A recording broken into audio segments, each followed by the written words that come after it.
Let's check out this first story from The Verge. Twitter miscounted its daily users for 3 years straight.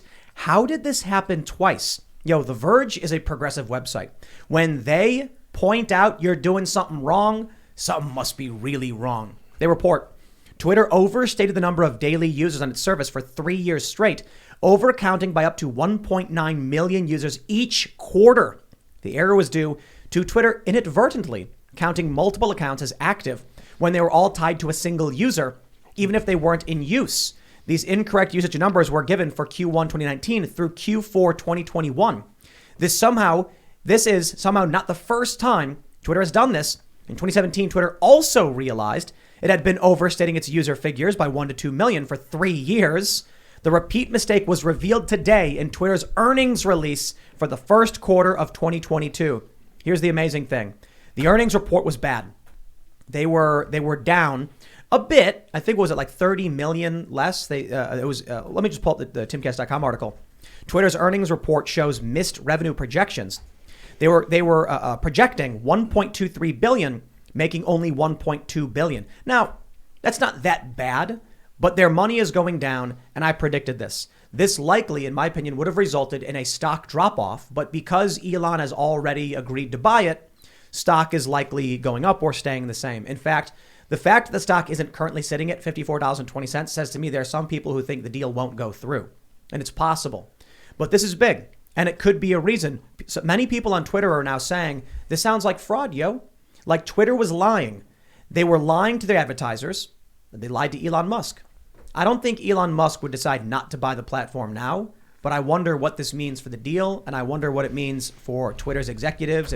Is anybody going to get in trouble? Yeah, I mean, Elon's ability to negotiate downwards. Also, of course, let's point out the fact that Twitter, which has decided that they would take it upon themselves to determine what was or was not misinformation in the outside world, would not even deliver accurate figures on how their website was doing. I'll tell you, man, I worked behind the scenes at Minds developing that company for a decade, and there is no way that they did not know that one person with 5 accounts is not one person. They're intentionally allowing that to play to overvalue the company. This is insidious. Let's drive. I don't know that for sure. Of course, I can't prove that. Let's drive this point home. Ian, you were a co-founder at Minds.com, a social media platform with millions of users. Yeah. You watched. You've seen internals. You actually moderated the platform. Yeah. In your expert opinion, having run social media infrastructure, Twitter knew that was wrong. I bet there are 7,500. Yes. There are so many employees at that company, 7,500 plus employees. I would imagine 30%, probably 10% of them knew. That's a good point too. Not a single person said, "Hey, wait a minute, guys." I think if you've got a company that knows if somebody misgendered somebody, if somebody and that can shut them down and are that deep into the daily workings of their site, that they didn't somehow know how many people were using it is kind of... They might be calculating daily active logins, which is the dirty game to play, because it's the one person logs into 5 different accounts, then it's still one person. Well, I mean, look, if they couldn't figure out how many people were using their website, all I have to say is they need to learn to code. Yeah, that's a fair point. Yeah. I knew somebody was going to say that. Yeah, we were waiting for it.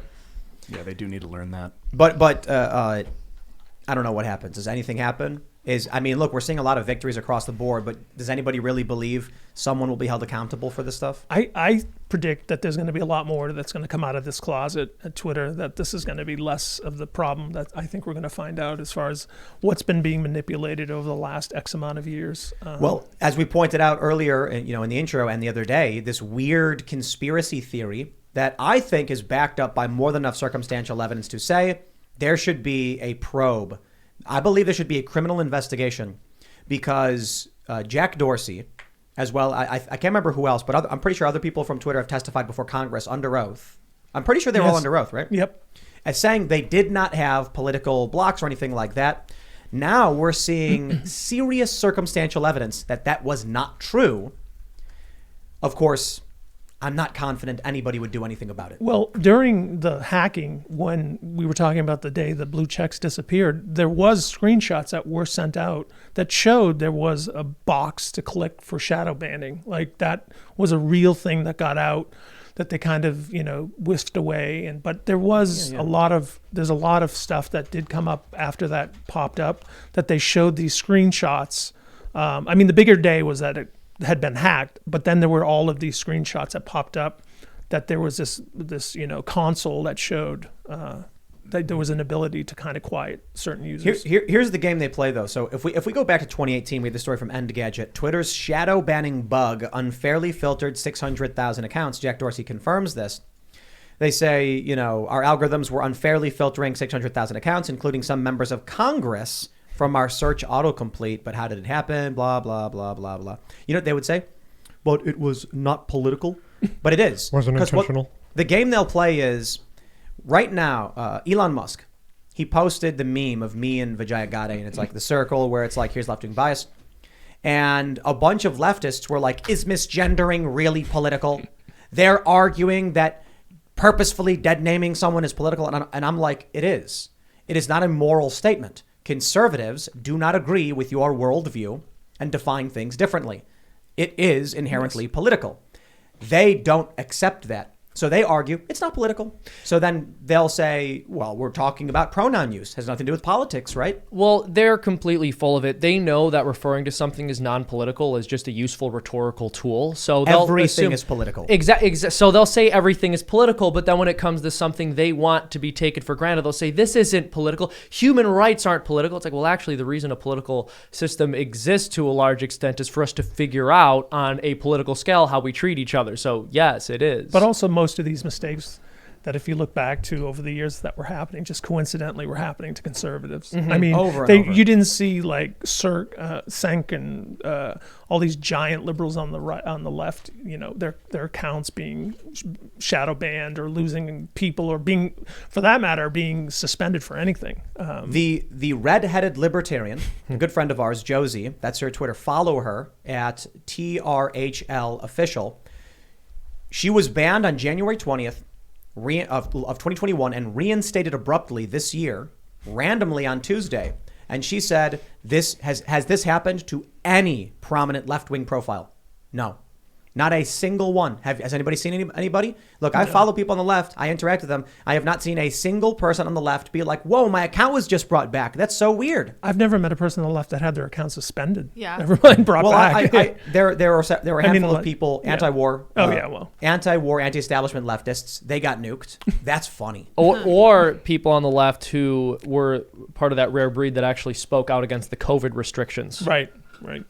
Yeah, the several people from Occupy Wall Street had their accounts nuked, and I think it was because what we're really seeing is establishment versus anti-establishment, and because the people associated with the sphere of influence, the right, or whatever you want to call it, are anti-establishment, they're more likely to get hit. But there were Project Veritas did an expose. And they found that I think it's Live Action. It's right, Live Action. That would be Lila Lila Rose's group. Yes, right. They were being censored by, I think it was Pinterest.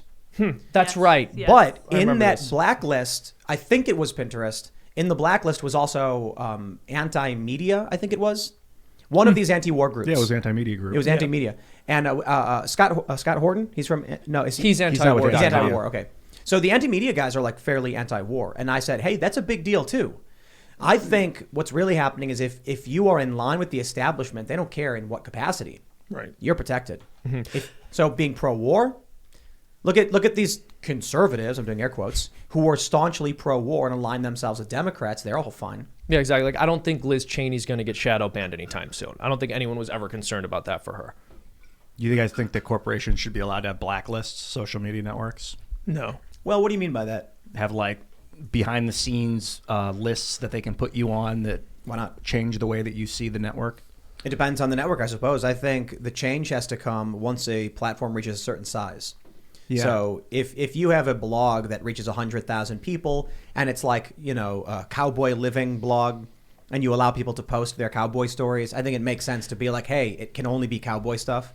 But if you have Twitter, which markets itself to everyone and it's open to all to have, the free speech wing of the free speech party, and then you start deciding, no. At that point, there's something bad going on. I mean, there were rulings that when Trump was banning people when he was president, that he had to unban them. I think Right. there was a case. So, I mean, I think the courts we're getting to a point where the courts eventually are going to weigh in on this, that, you know, a town square certainly has a certain level of protection that I think is kind of just making its way through the system. But we'll get there. Yeah, and you know, Trump wasn't even banning people; he was just blocking them. That's why I meant And block. Yeah. No, it's true, but also we were talking about this, I believe, 2 episodes ago. But that would be pretty in line with the decision of Marsh v. Alabama. Again, I'm no lawyer, but it was basically decided by the Supreme Court in 1946 that even if you own a company town and it's your own private property, if you open yourself up to the public square to a large enough extent, you have to import the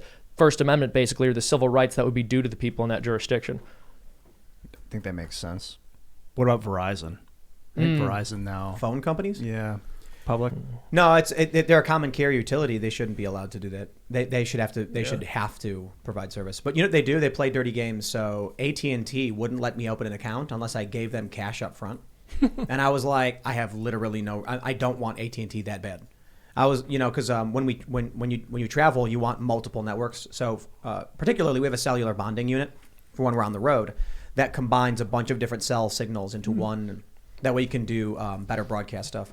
So I said the best thing to do is to get multiple networks to avoid congestion. And AT&T was like, "Oh, you can sign up here, but you got to give us $600 up front." And then I was like, "You want me to give you $600 in cash right now just to sign up?" And then what happens to that money? We hold it. It's like, I don't need your service, dude. But that's one thing they do to block you. So imagine you make $20 an hour. Can you afford to make a deposit that large? Yeah, this is what they do to poor people to say, we are not blocking them from the service. We just need a security deposit, which blocks them from the service. I don't think you would need a lot of these laws and stuff if people. That's why I think when Musk put that, you know, the poll out, do you feel that this is a fair?